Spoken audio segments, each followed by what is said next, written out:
રાષ્ટ્રગીત વંદે માતરમને આજે શુક્રવારે 150 વર્ષ પૂર્ણ થયા છે. આ પ્રસંગે વડાપ્રધાન નરેન્દ્ર મોદીએ નવી દિલ્હીના ઇન્દિરા ગાંધી ઇન્ડોર સ્ટેડિયમ ખાતે વર્ષભર ચાલનારા સ્મારક સમારોહનું ઉદ્ઘાટન કર્યું. મોદીએ એક સ્મારક ટપાલ ટિકિટ અને સિક્કા બહાર પાડ્યા. તેમણે એક વેબસાઇટ પણ લોન્ચ કરી. તેમણે વંદે માતરમના સામૂહિક ગાયનમાં ભાગ લીધો હતો. કાર્યક્રમને સંબોધિત કરતા કહ્યું કે રાષ્ટ્રગીત વંદે માતરમ આપણને આત્મવિશ્વાસથી ભરી દે છે. એ ભારત માતાની પૂજા છે. પીએમએ કહ્યું કે વંદે માતરમ ભારતની સ્વતંત્રતાની ઘોષણા હતી. એ આ યુગમાં પણ સુસંગત છે. તેની પહેલી પંક્તિ સુજલામ સુફલામ મલયજ શીતલામ સસ્ય શ્યામલામ માતરમ પ્રકૃતિના દિવ્ય આશીર્વાદથી સુશોભિત આપણી માતૃભૂમિને નમન કરે છે. મોદીએ કહ્યું, વંદે માતરમ એક શબ્દ, એક મંત્ર, એક ઉર્જા, એક સંકલ્પ છે.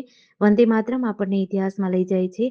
એ આપણને આપણા ભવિષ્ય માટે નવી હિંમત આપે છે કે એવો કોઈ સંકલ્પ નથી જે પૂર્ણ ન થઈ શકે, એવું કોઈ લક્ષ્ય નથી જેને આપણે ભારતીયો પૂર્ણ ન કરી શકીએ. રાજકોટ મનપા દ્વારા આજે રાષ્ટ્રગીત વંદે માતરમની 150મી વર્ષગાંઠની ભવ્ય ઉજવણીનું આયોજન સેન્ટ્રલ ઝોન કચેરીએ કરાયું હતું. રાષ્ટ્રભાવના અને સ્વદેશ પ્રેમને ઉજાગર કરતા આ કાર્યક્રમમાં મેયર સહિત મનપાના અધિકારીઓ અને પદાધિકારીઓ હાજર રહ્યા હતા. આ કાર્યક્રમમાં વંદે માતરમના સમૂહગાનની સાથે સ્વદેશી વસ્તુઓ અપનાવવાના શપથ લેવાયા હતા અને મહાપાલિકાનું પ્રાંગણ વંદે માતરમના ગીતથી ગુંજી ઉઠ્યું હતું. જોકે આ મહત્વના કાર્યક્રમમાં અમુક નગરસેવકોની હાજરી ચર્ચાનો વિષય બની હતી. પરંતુ મેયરે હાજર ન રહેલા કોર્પોરેટરો બહાર ગામના હોવાનો બચાવ કર્યો હતો. આ રાષ્ટ્રીય ગૌરવના કાર્યક્રમનું અધ્યક્ષસ્થાન મેયર નયનાબેન પેઢડિયાએ સંભાળ્યું હતું. Mayor Nayanaben Pedhadiya, deputy mayor, standing committee chairman, પક્ષના નેતા અને દંડક સહિતના પદાધિકારીઓ આ પ્રસંગે ઉપસ્થિત રહ્યા હતા. એશિયાની સૌથી મોટી અને જાણીતી દૂધની ડેરી એવી Gujarat cooperative milk marketing federation લિમિટેડની અમૂલ ડેરીને નુકસાન થાય તેવા ઇરાદાથી રાજકોટના ડોક્ટર હિતેશ જાની દ્વારા સોશિયલ મીડિયામાં તમારા ઘરે કેવું દૂધ આવે છે તમે જાણો છો, તેમાં અમૂલ દૂધ બ્રાન્ડ અંગેના ખોટા આક્ષેપો કરવામાં આવતા આ મામલે અમૂલ કંપનીના ક્વોલિટી એશ્યોરન્સના આસિસ્ટન્ટ મેનેજરે ચાંદખેડા પોલીસ સ્ટેશનમાં ફરિયાદ નોંધાવી છે. જે મામલે પોલીસે ગુનો નોંધી તપાસ હાથ ધરી છે. શહેરના ચાંદખેડા વિસ્તારમાં ન્યૂ સીજી રોડ પર નિર્મલ સિગ્નેચરમાં રહેતા આકાશ પુરોહિત ગાંધીનગર પાથ ખાતે Gujarat cooperative milk marketing federation લિમિટેડના ક્વોલિટી એશ્યોરન્સના આસિસ્ટન્ટ મેનેજર તરીકે 2 વર્ષથી ફરજ બજાવે છે. તેઓને અમૂલ ડેરીની તમામ પ્રોડક્ટની ગુણવત્તાની દેખરેખ રાખવાની જવાબદારી મળી છે. સોશિયલ મીડિયામાં અપલોડ થયેલા વિડીયોમાં દૂધમાં 22 પ્રકારના કેમિકલ ઉમેરાય છે. ડીડીટી જેવા પ્રતિબંધિત કીટનાશક દૂધમાં નખાય છે. દિલ્હીના ઇન્દિરા ગાંધી ઇન્ટરનેશનલ એરપોર્ટ પર એર ટ્રાફિક કંટ્રોલ સિસ્ટમમાં ટેકનિકલ ખામી સર્જાઈ છે, જેના કારણે ફ્લાઇટ કામગીરી પર ભારે અસર પડી છે. એટીસી સિસ્ટમમાં ટેકનિકલ ખામીના કારણે સૌથી વધુ ફ્લાઇટ્સ મોડી પડે છે. આઈજીઆઈ દિલ્હી એરપોર્ટ પર આવતી અને જતી બંને ફ્લાઇટ્સ પર અસર પડી છે. એજન્સીના જણાવ્યા અનુસાર દિલ્હી એરપોર્ટે અહેવાલ આપ્યો છે કે એર ટ્રાફિક કંટ્રોલ સિસ્ટમમાં ટેકનિકલ ખામીના કારણે ફ્લાઇટ્સ મોડી પડી રહી છે. દિલ્હી એરપોર્ટ પર એર ટ્રાફિક કંટ્રોલ સિસ્ટમમાં ટેકનિકલ ખામીના કારણે સૌથી વધુ ફ્લાઇટ્સ મોડી પડી છે. અધિકારીઓ આ સમસ્યાને ઉકેલવા માટે કામ કરી રહ્યા છે. અહેવાલો મુજબ ઓટોમેટિક મેસેજ સ્વિચિંગ સિસ્ટમમાં ખામી સર્જાઈ છે, જે ઓટો ટ્રેક સિસ્ટમને માહિતી પૂરી પાડે છે, જે ફ્લાઇટ પ્લાનિંગની માહિતી શેર કરે છે.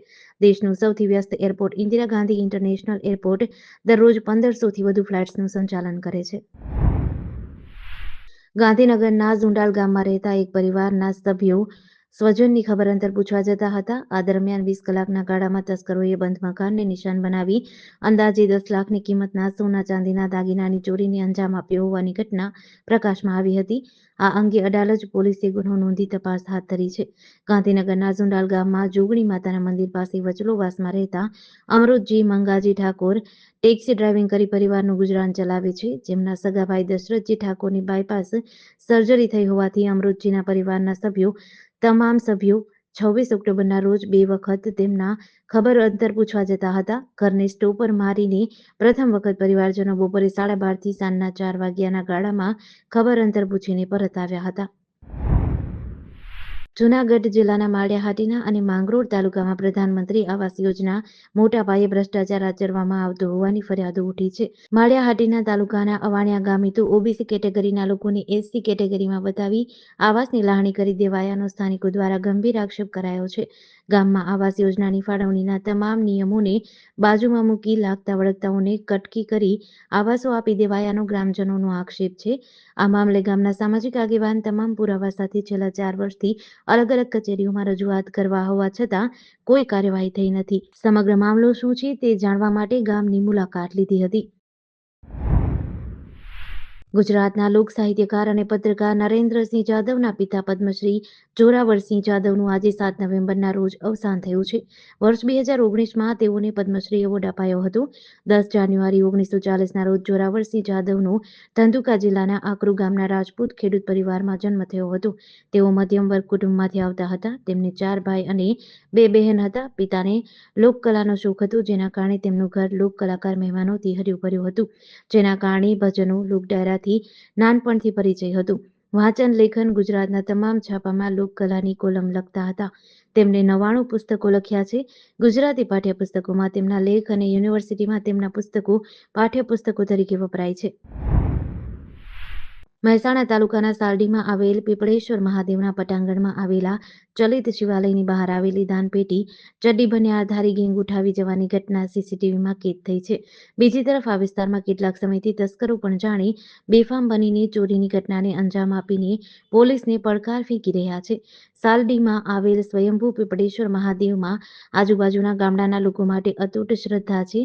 ત્યારે ગત 3 નવેમ્બરના રોજ રાત્રે 2:30 વાગ્યાના અરસામાં મંદિરના પ્રાંગણમાં આવેલા ચલિત શિવલિંગની બહાર આવેલી દાનપેટી ચડ્ડી બનિયાન ગેંગના 4 લોકો આવે છે અને ઉઠાવીને ચાલ્યા જાય છે. આ સમગ્ર ઘટના મંદિર પરિસરમાં લાગેલા સીસીટીવી કેમેરામાં કેદ થઈ છે. નવસારી જિલ્લાના નાસ્તા ફરતા આરોપીઓને પકડી પાડવા માટે એલસીબી દ્વારા વિશેષ ડ્રાઇવ યોજાઈ હતી. ઉપરી અધિકારીઓના માર્ગદર્શન અને સૂચનાના આધારે એલસીબીના ઇન્સ્પેક્ટર વી.જે. જાડેજાના નેતૃત્વમાં ટીમે કામગીરી હાથ ધરી હતી. આ દરમિયાન એલસીબીના લાલુસિંહ ભરતસિંહ, વિપુલભાઈ નાનુભાઈ અને દિવ્યરાજસિંહ કિશોરસિંહને ખાનગી બાતમી મળી હતી કે ગણદેવી પોલીસ સ્ટેશનના દારૂના ગુનામાં સંડોવાયેલ નાસ્તા ફરતા આરોપી દશરથ હમીરભાઈ લેવા હાલ સુરત ખડસદ રોડ નજીક એસએમ સર્કલ પાસે આવેલા સરદાર ટી સ્ટોલ ખાતે હાજર છે. બાતમીના આધારે એલસીબીની ટીમ સુરત પહોંચી તપાસ હાથ ધરી હતી. પોલીસે આરોપીની ઓળખ કરી તેને ચા પીતા સમયે ઝડપી લીધો હતો.